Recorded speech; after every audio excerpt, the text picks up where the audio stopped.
Chapter 10. Have a Life, Live a Life. Stories of Positive Outcomes. Have a life, live a life. Alice, whose story is related at the end of this chapter, laughed when she spoke those words. Archangel Michael had just finished removing all the cords that had been wrapped around her, confining her like a straitjacket. Now she was free to start doing just that, living her life. All the work the healing team had done with Carl has paved the way for some tremendous healings to take place, and I am continually grateful to him for allowing us to work with him and learn from our experiences with him. These are the stories of 4 of the many people who, along with their friends and family members, both living and dead, benefited significantly from that work. Julia, make an investment in your spiritual health. This is awesome work, Julia said. I wish everybody would do it. Basically clear your own energy and clear other people's stuff, and then meet your guides. Understand who they are, and then just live it. It's hard work, but it's an investment. You invest in your physical health. Why wouldn't you invest in your spiritual health? Julia contacted me because she was, in her own words, desperate to get some relief from the extreme pain she'd been having in her right hip for several months. She had recently started running again, and at first she thought some strain or injury was causing the pain. By the time we spoke, however, the pain had spread to the other hip, and it was so bad she wasn't able to sleep or even lie down. She had been treated by a chiropractor, had got massages, been x-rayed, tried acupuncture, and attempted to medicate the pain. Nothing had worked. Supposedly nothing was wrong physically, but the pain continued to get worse. She had also been feeling a lot of energy around her that she didn't think was hers. She said, "The only way I can describe it is like 2 magnets when you put them together. I feel like either something's in my space or I'm just really out of sorts, which is unusual for me. This last time, I started hearing voices. I hear things anyway, but these are just strange. Voices that aren't familiar to me. I've been hearing my name a lot, and I've been having nightmares like you wouldn't believe." When we started working together, she discovered that everything she'd been experiencing was related. The pain she was feeling physically was the result of people in her life who were hanging on to her energetically. Julia also had reptilians in her, but they had gotten in fairly recently, and she was in tune with herself and aware enough to have noticed something had happened. She said, "When I have them around me, I end up in my house pacing. It's amazing what it does to me. It's the worst feeling ever." We needed to remove the reptilians before we could do anything else. After they were gone, Julia set a goal for herself of clearing her own space and then learning how to disconnect from the people whose energy she felt had been draining her own. She made a list of those people, starting with family and going on to friends, and then even a few people she didn't know personally, but who were friends of friends.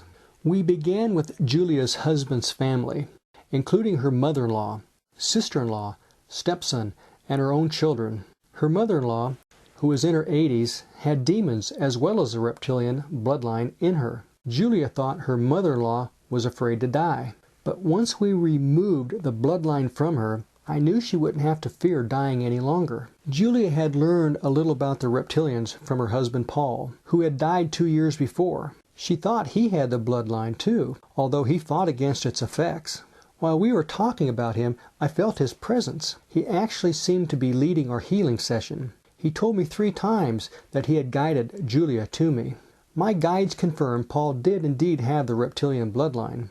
We were able to remove it from him at the soul level, even though he was deceased. We severed it so that when he reincarnates the next time, he will not bring it back with him. I'd never worked on a deceased spirit before. This was the first time the Arcturians ever did that with me, but they've done it in other cases since then. It's actually easier to remove the bloodline imprint from a deceased person than it is from someone still living. Julia thinks the deceased have greater knowledge about these things than we do, and as a result, they are probably far more willing to engage in this work. They know that if they get the bloodline removed, it won't come back with them in another incarnation. After we finished the work on Paul, he wanted us to work on his brother, who was very ill at the time.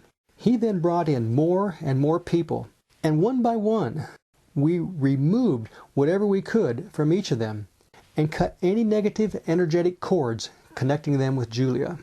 Altogether, there were around 20 individuals involved and whose energies were, as Julia put it, all twisted up together. She herself did a lot of work on quite a few people. I was amazed.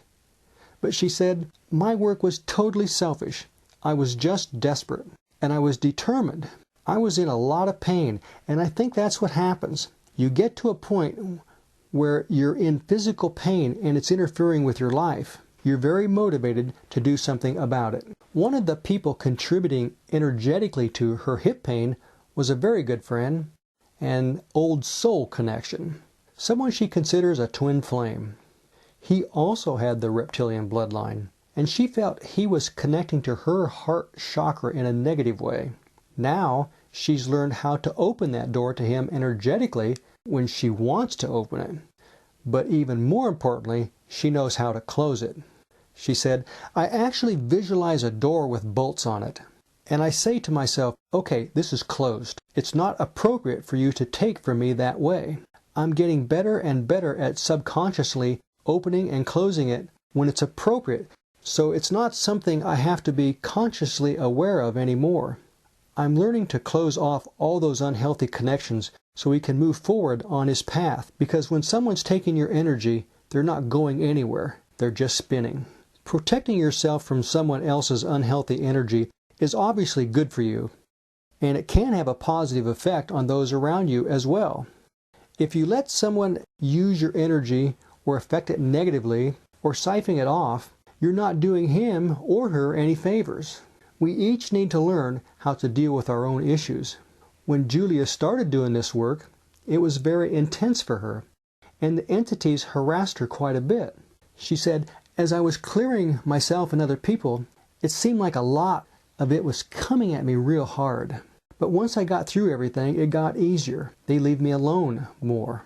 Julia recently told me she rarely experiences that pain in her hip now, and when she does have a twinge once in a while early in the morning, she's able to figure out what's causing it. Before, she had been in constant pain. Now the pain doesn't last long. She's still learning to understand and sort out what's hers energetically and what's not hers. When she's uncertain, she intentionally seeks an answer by using a process such as doing a muscle test or having a dialogue with herself. She says sometimes it is mine, and that's cool. But just understanding what is and what isn't mine is a big deal, because that determines how you manage it. She's also noticed that when other people's energy occasionally comes in, it goes out very quickly. She doesn't allow it to stick around. It's not a good vibrational match with her anymore. I've cleared those spaces, she says, and I've healed those parts of me that used to allow it. When I feel someone else now, it's like, sorry, off limits. And they don't stay.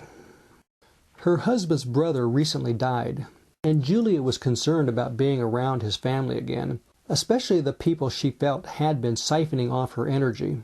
But when she went to the funeral, she found that everyone she'd worked with and had cleared felt different to her. The interactions felt different, she said. There was no pulling on me. There was no tugging of energy.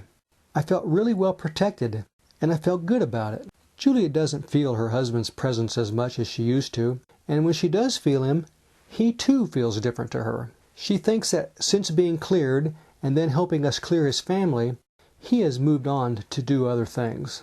She continues to call on the Arcturians for protection, and she has accepted their download. She considers them the big guns, and regularly asks them to protect her property.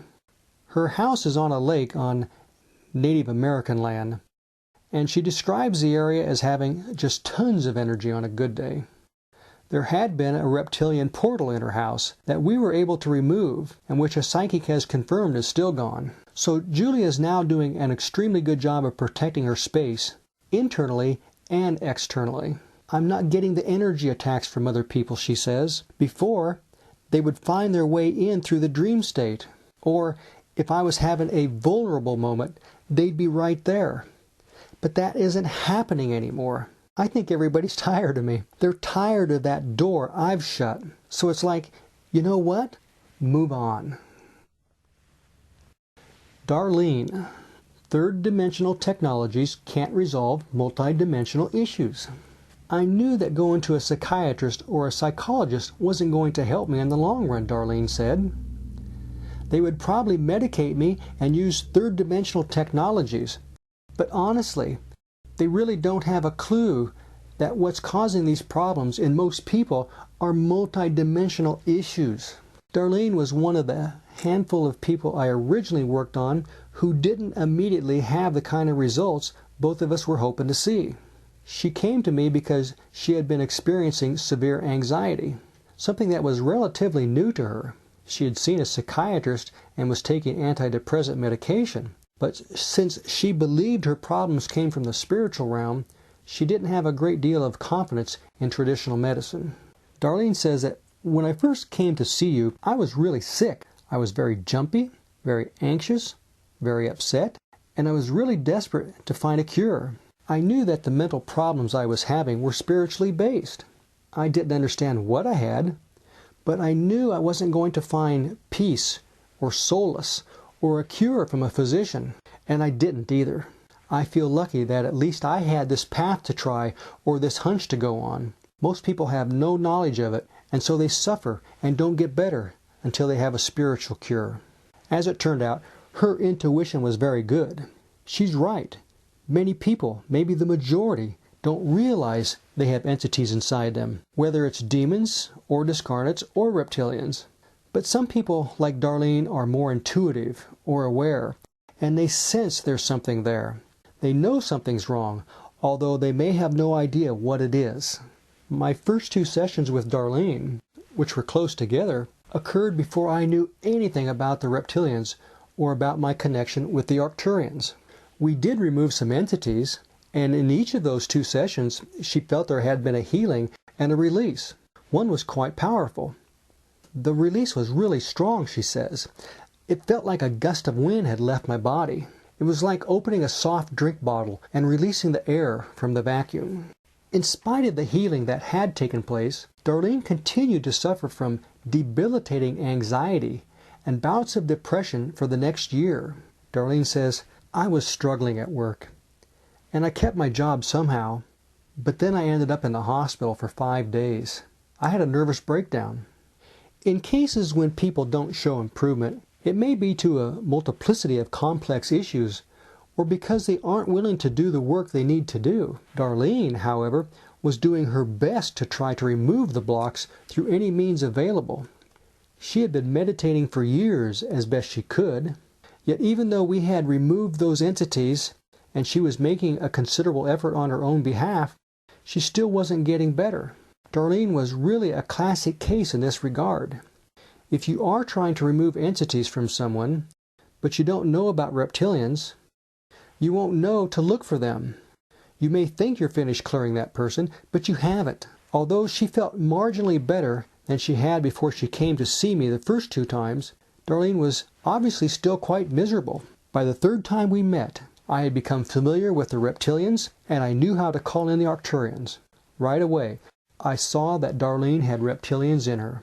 They were the source of her anxiety. Interestingly, Darlene had learned of the reptilians on her own. I knew about the reptilians before I came to see you. I knew that they existed, but I never thought they were inside of me because I'd been meditating for the past 15 years. Darlene had been maintaining her spiritual practices for a long time and thought she was being purified and protected by them. So she was shocked to find out she had entities attached to her and in her. Her sickness got a little worse before it got better. Like many others, she felt the most discomfort during her initial struggle, when the reptilians were trying to keep their hooks in her and she was fighting to get rid of them. Her healing was a process, as is everyone's. It took time for her to release all the negative energy she had been carrying around with her.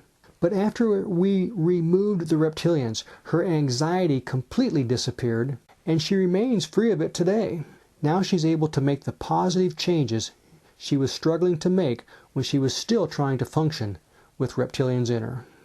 Darlene says that since the anxiety has left me, I have a job that I really enjoy and I'm doing very well at. Before, it was always difficult for me to work because I was anxious and I was sick a lot. I moved out into my own apartment too. I'm much more stable, not going from place to place. I've been in the same place for a year. Everything has settled down. Everything is going well. Everything's 100% better. I'm a lot lighter. It's easy to see the differences in Darlene now. She's obviously much more at peace. But she's taking an active role in doing her own work. She isn't being passive. She's doing what she needs to do in order to keep things in her life settled and going well. I'm clearing up all my old business, all the loose ends in my life, Darlene says. I'm sorting them out and clearing them up. I used to channel and I enjoyed it, but I haven't been doing it for the past few months because I've had a full-time job and a part-time job. I'm going to start getting back into it now. I'm going to do it much more personally, like a research project, to get information and deal with my higher self mainly, just for my own growth. I was curious about how Darlene had been able to meditate before she had the entities removed, since they tend to block people from connecting with Source and with their higher self. Many people I work with tell me they couldn't really meditate until after the entities were gone. Darlene said meditation has never been easy for her, partly because it requires discipline. It's like exercise, she says. I like the results of meditation, so I stick with it. But I am able to meditate more easily now. I don't have as many thoughts jumping around in my head. More than a year after the work we did, Darlene is doing better on all levels, physically, mentally, emotionally, and spiritually. I'm really grateful for your help and that I got rid of these entities. I don't think they're coming back. I'm just happy to be moving forward. I appreciate the help of the Arcturians and all the beings who are helping us. It's been really positive for me. Veronica, please help me find a way to help my sister. My sister was in the worst state imaginable for so very long, Veronica says. She went from being absolutely tortured, where every minute felt like days, and every day felt like years, to being happy, to having her life back. What you've done for me and my family is just so amazing. I'm so thankful. Veronica contacted me on behalf of her younger sister, Amy, who had spent the night in a haunted hotel room where, unbeknownst to her, someone had been murdered. Obviously, the hotel staff knew about the murder, but no one told her. Amy discovered the information on her own after the fact. But even though she didn't know about the murder at the time, she knew something really bad had happened to her while she had stayed in that room. Veronica says that her sister came back saying that she was possessed. It was terrible. She seemed to get better, but that was very short-lived, says Veronica. Soon she started avoiding the whole family, staying away from everybody. And she would make comments to me that something was going on, but she couldn't tell me what it was. It was too dangerous. She said she didn't want anything bad to happen to me. When she broke down and told me we had to call the FBI and the CIA, I knew things had gotten much worse than I'd imagined. Amy hadn't had any of these issues prior to staying in that hotel room. Her boyfriend used marijuana, and he persuaded her to use it that night. She was also taking Adderall, which is used to treat ADHD, and she smoked cigarettes. Veronica thinks the drugs weakened Amy's auric shield and allowed those entities to get into her, which is something I've seen happen over and over again. Using just one drug, whether it's prescription or illegal, can lower your vibrational frequency. But when you start piling them up like that, it can quickly take your vibration all the way down to the bottom. Amy gradually stopped smiling or laughing altogether, and her life became more and more constricted. It got to the point where she wasn't able to be alone, wouldn't drive or use a computer or watch TV. She wouldn't even talk on her cell phone. She started sleeping with her mother every night. Because she was hearing voices, her family took her to see a psychiatrist, and he diagnosed her with psychosis, a severe mental disorder, and prescribed medication for her. But fortunately for Amy, Veronica was never convinced that was the whole story, or that she and her family were helpless to find some other type of relief for Amy. She wanted help. I could see it in her eyes. She couldn't do it on her own, says Veronica, but I always knew there was something we could do. It was like a gut instinct, but I didn't know how or what. So I just kept asking and praying. Please lead me to the right people. places, and things that will help me help my sister. Although Veronica was referred to a number of different healers and practitioners, none of them felt right to her, and she didn't follow up with any of them. Then I found out about you, Wayne, and it took everything I had to call you, but I knew I had to. And almost immediately after I talked to you, I knew you could help her. I was scared, and I didn't know everything that was going on, but there was something about you. I knew you were trustworthy and that you could help her. That's really all it was. As soon as we started working together, Veronica realized Amy wasn't just hearing voices. There were actual entities inside her sister, tormenting her and threatening to hurt or kill everyone around her. Veronica told me the various entities in Amy seemed to harass her in unique ways. One of them told her sister she wasn't allowed to sit on a particular red couch.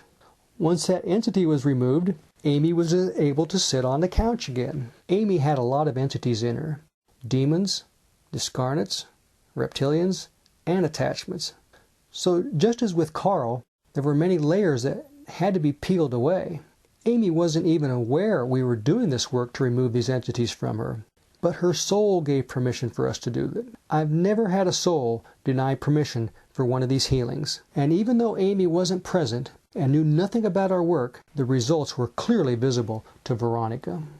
Amy showed signs of improvement after just one session, Veronica says. It's been a gradual process, a slow process, because she doesn't know what's been going on. She doesn't realize it, but I've seen so many signs of improvement since these things were removed. I would be sitting next to her, and when I looked into her eyes, it was like she wasn't there. And then all of a sudden, I could see her again. I could see it in her eyes. She went from being tortured one minute to the next minute being peaceful again. Since the reptilians and all the other entities have been removed, Amy has quit smoking, and she's now driving again and doing all those things she was afraid to do before.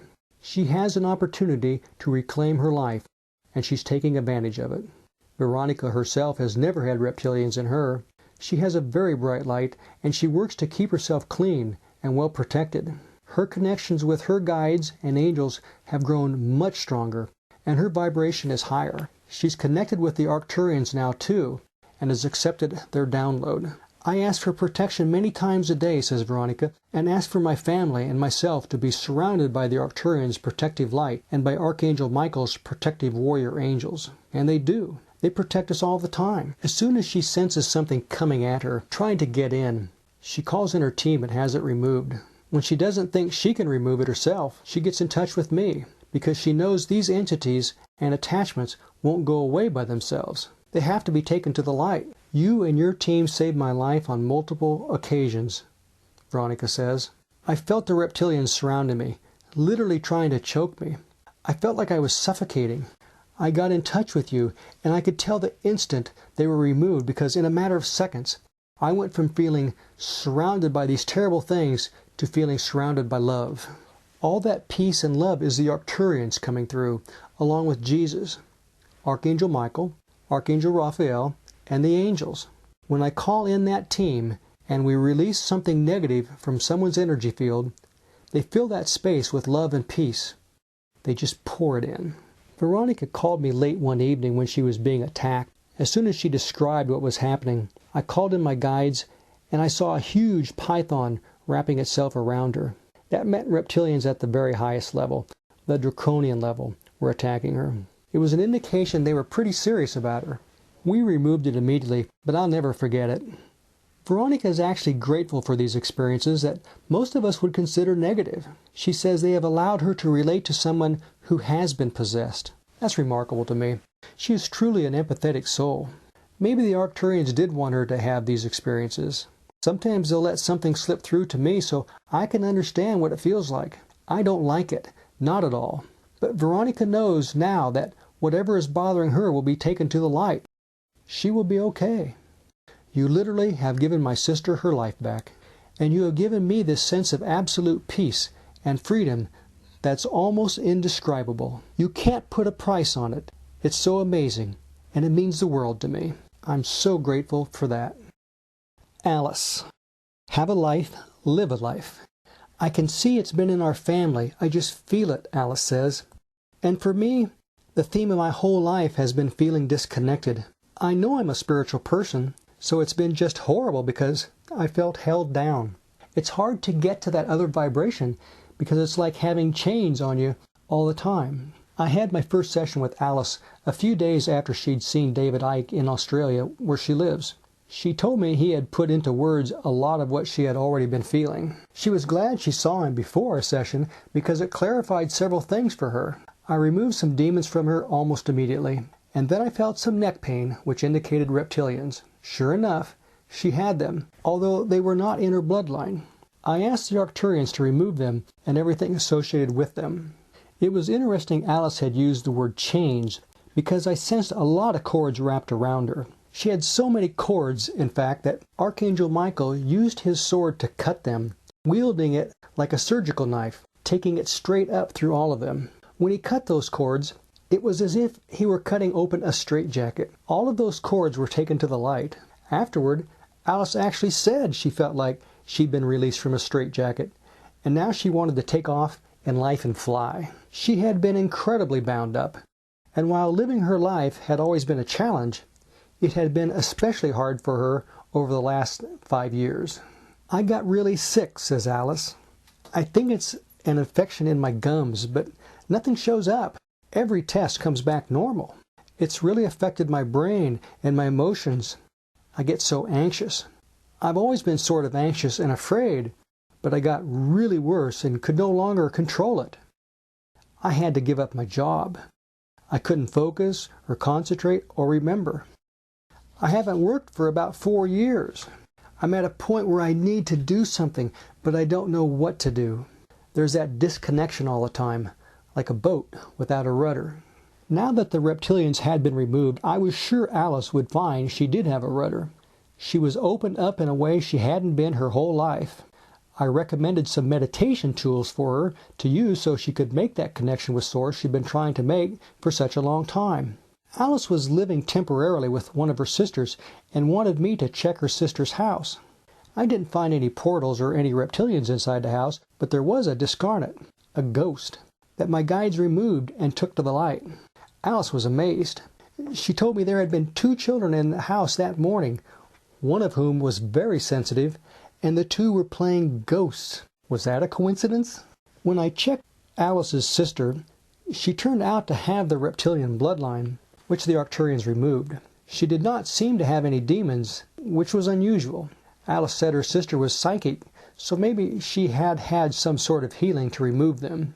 Alice had always been frightened of both her sisters, and she didn't think she'd be able to talk to them about the reptilians. But she was wrong. The sister whose house Alice was staying in had actually seen the ghost we removed sitting and reading the newspaper. That was enough verification for her, and it made her more receptive. Later on, Alice found out her sister knew about the reptilians and had felt their energy in herself. She told Alice she'd always hated her skin because she felt it was like the skin of a lizard. Quite a few other people who have had reptilians in them also had skin issues, including Carl, who had severe eczema.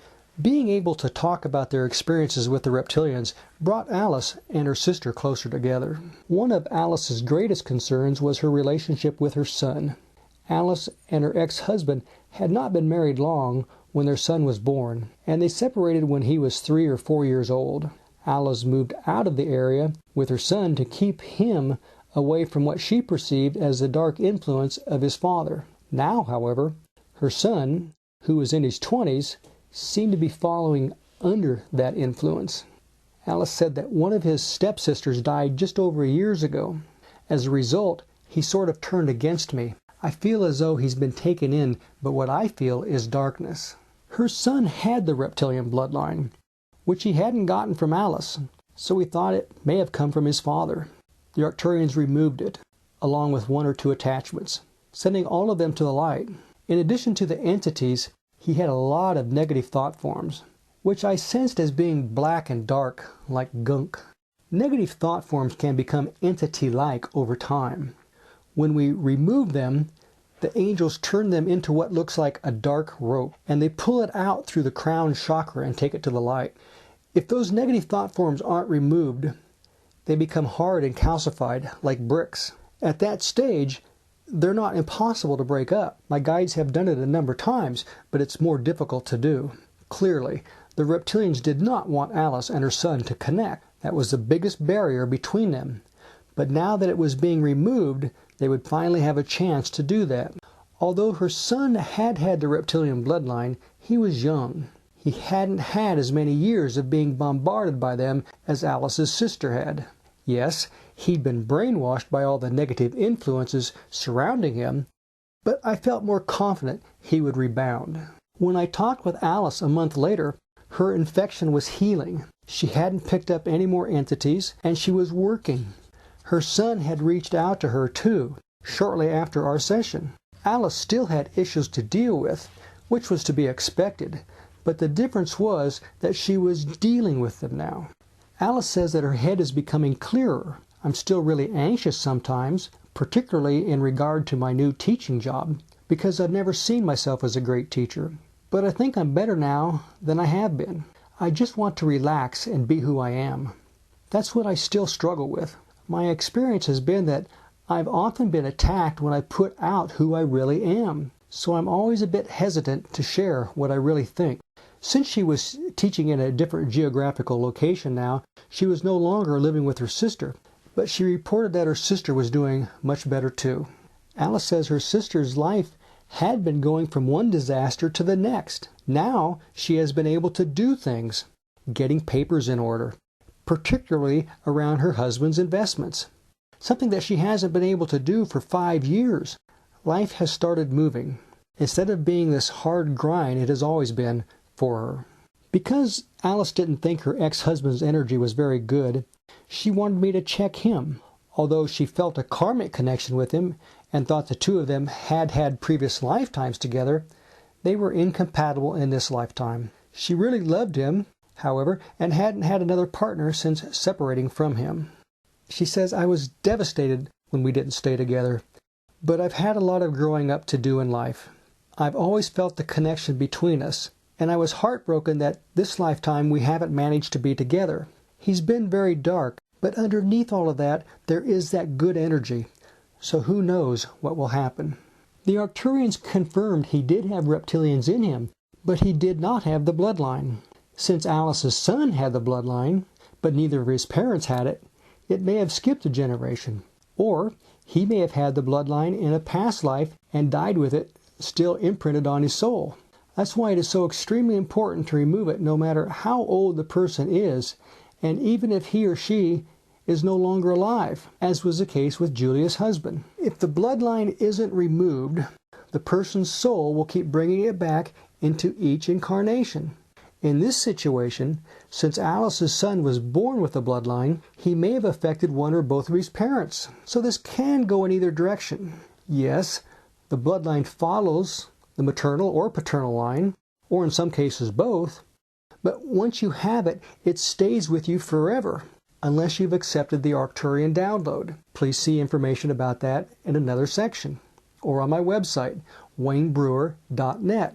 It doesn't end when this lifetime ends, it endures. It has to be removed in order for it to go away. Alice's ex-husband also had a couple of demons. All of those entities, demons and reptilians and everything else, like to destroy families and family relationships. So it's no surprise this family was fragmented. Her ex-husband had remarried shortly after Alice separated from him, so I also checked his wife. She did not have reptilians in her, but she did have some around her that were harassing her, and we got rid of them. Alice felt that her ex-husband and his wife and their children were not very awake or aware. It was possible the healings she just facilitated would help them awaken. It certainly couldn't hurt them. Now it was up to them to walk their own paths, deal with their own karmic issues, and learn on their own. When entities are removed from people, the healing not only removes whatever blocks are there, it also raises their vibrational frequency. That affects the people around them too, especially family members they live with. All of this helps raise the vibration of this planet as well. So it isn't just the one person who's being cleared that's affected. Every time we can get rid of an entity, whether it's a demon, a discarnate, or a reptilian, the vibration of this planet gets just a little bit higher. Alice's son had a longtime girlfriend with whom Alice had a good relationship. She wasn't expecting me to find anything in her, but it was good we checked because she had bloodline reptilians too. I told Alice to give herself a pat on the back for thinking of checking her son's girlfriend, since her son would probably have been influenced by the reptilians in her. Alice's journey is not over, of course, but she is well on her way to having her life back and living it well. She says that I am reflecting on things and using them as an opportunity to learn by seeing aspects of myself in the behavior of others. I feel so different than I did before our first session. It is so good to be free of that energy. And I continue to focus on building my connection with the divine part of myself. Long-distance healing. Of the 4 people profiled in this chapter, I only worked with one face-to-face. I've had many people tell me that they don't believe in long-distance remote healing. They insist on seeing me in person. A few people who live in other countries have wanted to make expensive and complicated travel arrangements to come visit me. But if you know you have entities inside you, why would you want to keep them in there any longer than you have to? It's not necessary to wait. It's not necessary to do this in person. There was no difference in the quality or the effectiveness of the healings of these 4 people. Whether remotely or in person, all were helped. All had positive results. And the positive results weren't just for them, but also for their families and friends. At least 90% of the people I work on were like Veronica's sister, Amy, or Julia's in-laws, or Alice's ex-husband. People who don't necessarily know they're getting a healing. The vast majority of people who contact me directly and who follow up by doing their own work have very good outcomes. Although there are similarities, each person is unique. Each situation is a little different. But when it comes to removing reptilians, there's only one answer, and it's the same in every single case: the Arcturians.